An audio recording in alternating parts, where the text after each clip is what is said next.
Hey everyone, my name's Shay Ryan Douglas from the Earth Heroes TV platform, and we're back again for another episode on Syntropic Solutions, where we have Yossi joining us and Thiago, both from Syntropic Solutions.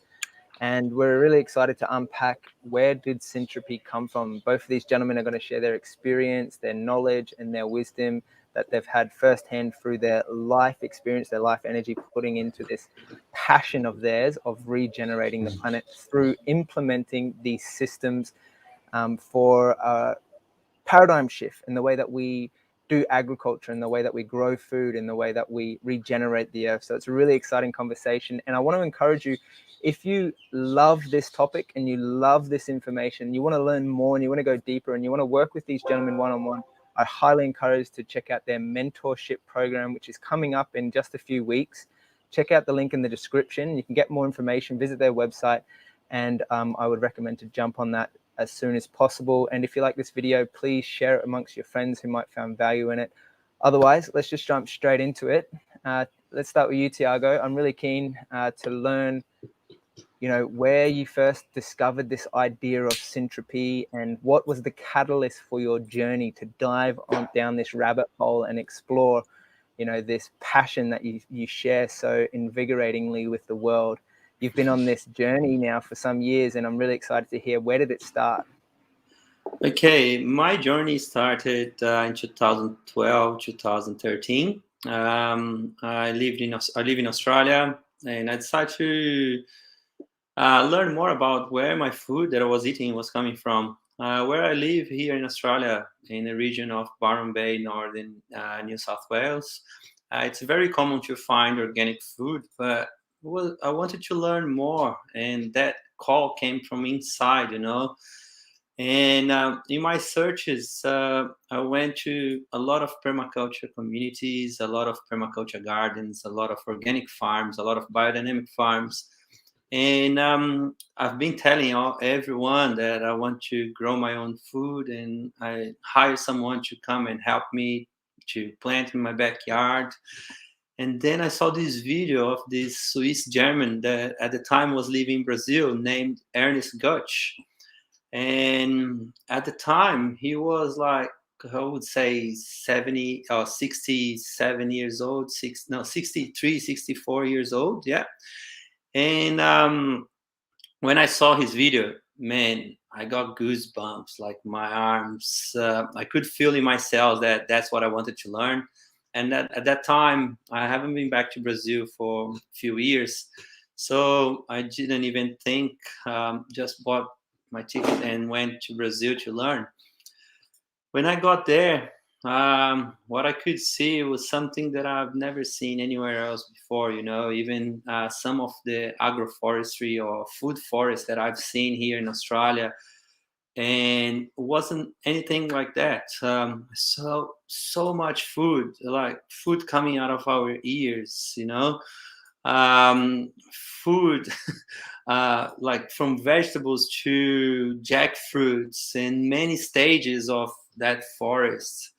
And the learning was all practical. At that time, there was not much theory, and so was really hard for me to go there and learning not only from Ernest himself, but few other teachers, people who has been with Ernest for like 20, 30 years on the journey of learning.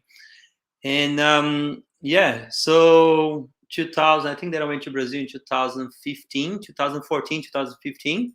And there I learned my first things about Syntropy, and I remember that I couldn't stop crying the first 2 nights. I got high on knowledge. That's how I can describe it. I got high on knowledge. Was like so much information that I couldn't actually sink in.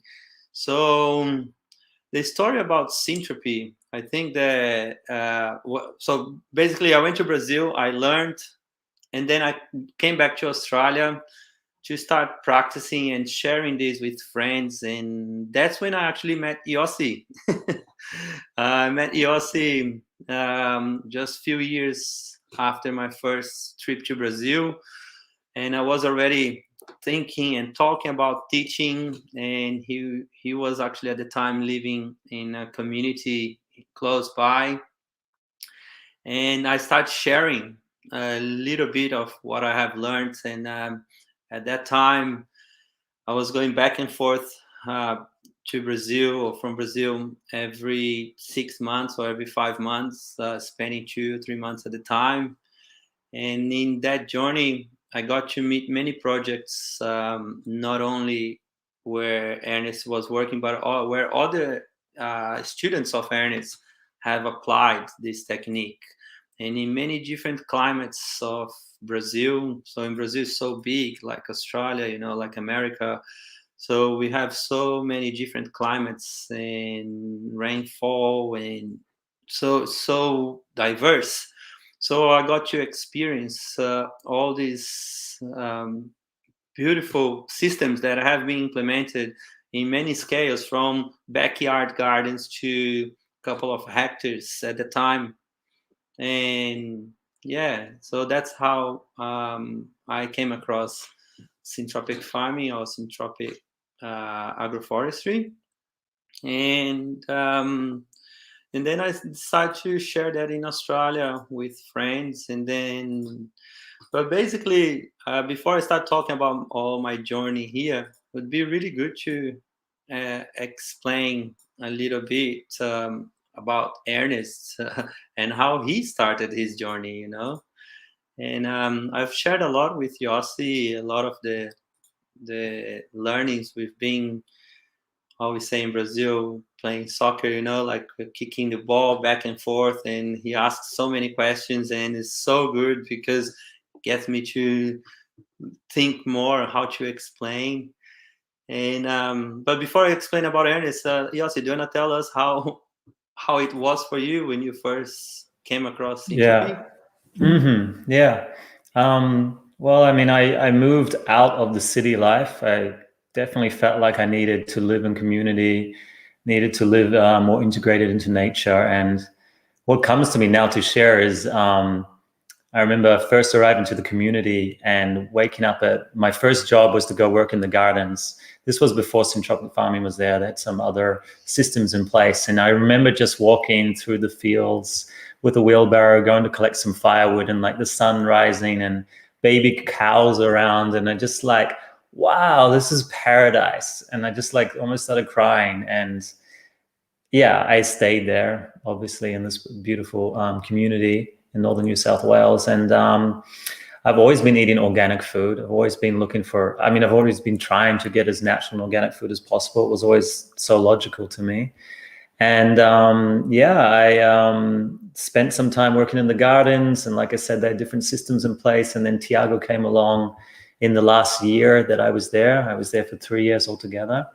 And yeah, he brought the syntropic farming, and immediately, like, oh my God, this is great. There's principles that have come from Ernest's observations of how the rainforest functions. So from what I understand, Thiago, I think he spent, maybe correct me if I'm wrong, but many years just observing how the forests function, and bringing principles that when we can then easily apply to wherever we are in the world. And I think that's what made it really enticing and exciting for me. It's okay, just apply the principles and the system will thrive. Actually, the way he started, he was actually a biologist, a scientist, who his job actually as a researcher and as a scientist was to modify plants genetically. And everything that he was doing with the plants, he realized very early in his research that nature was overcoming his research. So everything that he was trying to do to get the plants resilient, nature was overcoming. So he decided to research how nature was so resilient and what was that mechanism that was making nature so abundant and so resilient.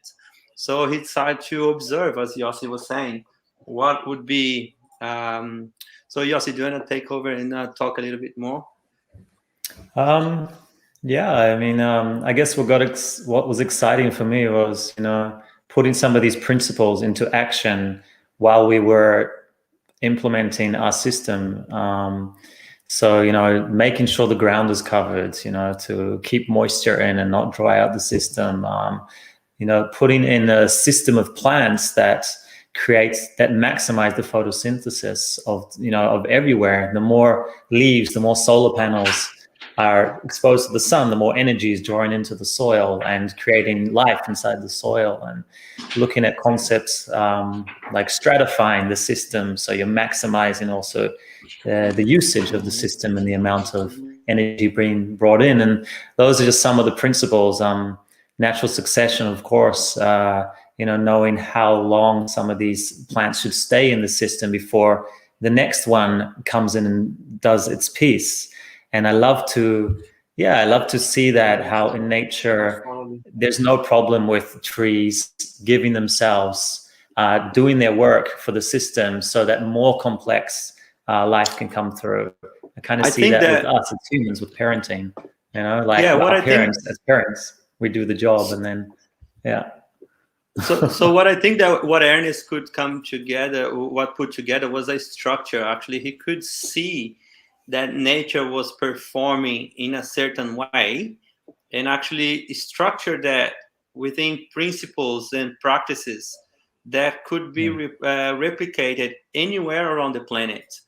So when I went there, I saw all that food, all that complexity that for me that I didn't understand much, looked like a big mess. But actually, when he started explaining the principles behind actually life itself, that was not only related to the plants themselves or to the garden or to the forest, but actually relate to life as a whole. And when I could see that could be implemented anywhere and that could be so abundant, and what kicked for me was when he started explaining that all these ancient civilizations, they used to grow food like that. They used to grow food within the forests. So the forest was always accumulating more energy and generating so much food within this process. And and one thing that's very funny about my journey with Ernest is because I didn't have much of a farming background, and I didn't understand much of what the whole spectrum of farming was all about. Took me a while to actually get used to the terminologies and understanding, because for him, he's been doing that for so many years, and it was so hard. I remember on his first lecture, it was so complex. He was going over the history of civilizations in this planet, how ancient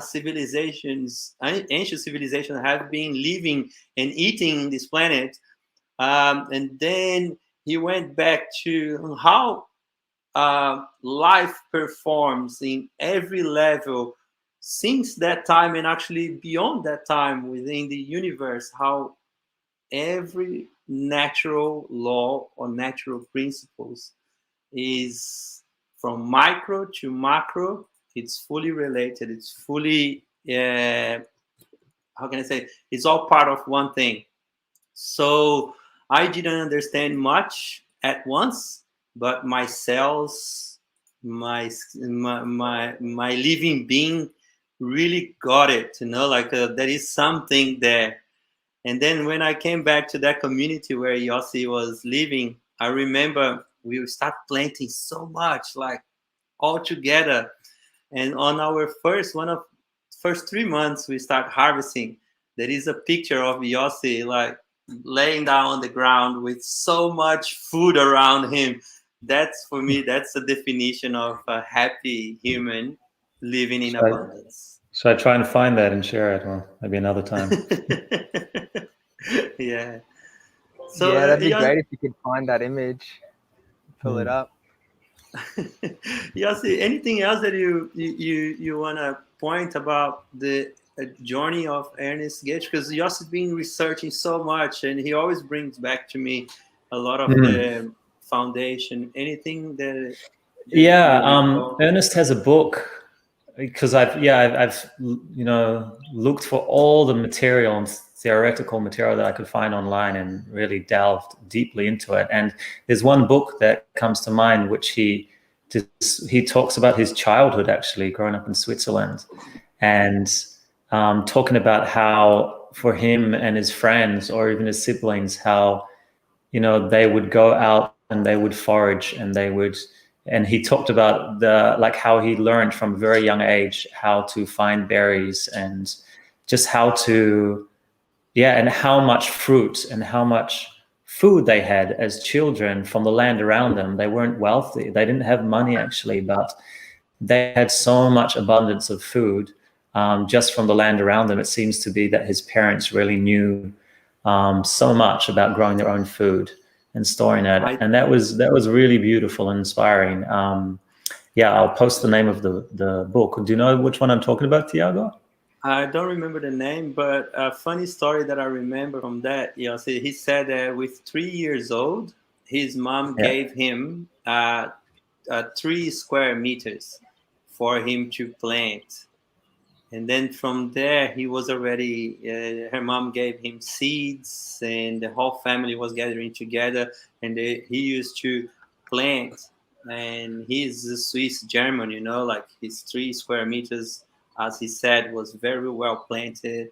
And he had all these plants, all this combination of plants. Because I don't know with you guys, but I remember when I was growing up back in Brazil, we had food growing around us all over the cities, like we used to find like citrus and avocados on the streets, mangoes. I remember never buying mangoes, and now you see the price of this food, not even organic, so expensive here. And coming back to one of the workshops where Ernest was teaching, he was telling us that he started learning about the spacing of plants and how it worked since when he was 3 years old. Yeah.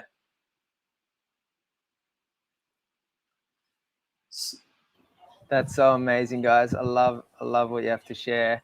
It's super interesting to hear, the history of syntropic agroforestry and your perspective that, this is ancient technologies. It's not some new discovery that we've found in the modern era, but this goes back eons through time. And that's a really empowering thing, a bit of wisdom and knowledge to bring back into our modern day where, we've gone on this journey of industrialized agricultural systems that seem to be depleting life in the soil. And this gives us an opportunity to explore how to bring life back into the soil.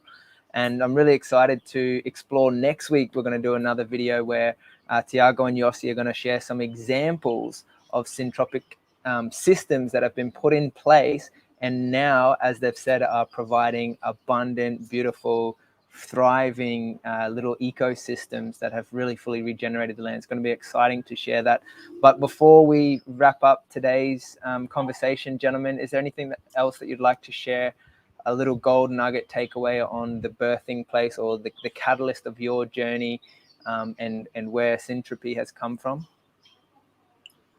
I would say that in my journey, I had that inner call, like I had the inner call, that voice coming from within that I wanted to know more about the food that I eat. I want to know why broccoli is more expensive in summer, why zucchinis are more expensive in winter here in Australia, and then I started learning little bit by little bit. What's this about seasonality? When is the best time to plant what? What is the space that each plant needs? What is the light requirement that each plant needs? And the more I learn, the more I want to learn. It's a beautiful journey, and I keep on learning. I keep meeting with the crew in Brazil, the guys who are actually planting and managing system for over 20, 30 years. Hungry for more knowledge. I keep on trying to find better ways to explain it to people as well, because I want to make it easy for me to understand, but I also want to make it easy for everyone else to understand too. So, and before COVID, I was going to Brazil twice or 3 times per year just to be there and learn and soak in all this information. And what I suggest is that if you wanna learn a little bit more about food production or learn more about the food that we eat, I highly recommend you to get out there, find someone that can teach you. And if you want to, we're going to be here teaching online, doing this internship program where we're going to have people from all over the world asking all bunch of different questions. And that'd be nice if you want to learn with us. Just jump on our website, syntropicsolutions.com, and find courses and mentorship there. And yeah, it's a beautiful journey. It's a forever learning journey. And yeah, that's. I think Yossi just found his picture there. Yeah. Yeah, it for me it's just living in abundance. It's just yeah, this picture sums it up, you know, like nature absolutely provides so much fruit and vegetables, and like incredible amounts. You know, one tree produces so much, you know, so many seeds and everything, that there's, you know, the only real barriers at the moment for us to live in a wealth of good quality food and clean air and clean water is, you know, really access to land and yeah, moving in more towards a natural way of living. But for me, this is so exciting because it just gives me the know-how and the way to work with nature to create an abundance of food and to leave beautiful forests behind, you know, to leave the lands in an abundant state. So not only are we getting to enjoy the fruits and the vegetables, but we're absolutely enriching the soil and the land as we do so in the process. And that's really exciting for me. Mm. Beautiful one, Yossi. Thank you. Yeah, that's a really exciting and empowering vision for the future for all of humanity, ultimately, to live in this abundant way. So I just wanted to say a huge thank you both to Yossi and Thiago for your time and sharing your experience, and also just reminding me and all the viewers right now, you know, the importance of practicing these regenerative solutions that you guys have poured your life force into. You know, you've given up your precious time and energy to not only research but practice and fully embody these simple syntropic solutions for our time moving forward. So just want to thank everyone who's tuning in to watch this video right now, and again, follow the links if you're interested to learn more. And we look forward to seeing you next week, where we'll be seeing some really great examples of syntropic solutions in place, in practice, and seeing the abundance that is accessible and available for all of us. So thank you so much, gentlemen. Thank you, guys. Thank you, Shay. Thank you. Thank you, Yossi. And look forward to chatting next week. See you next week, guys. Bye for now.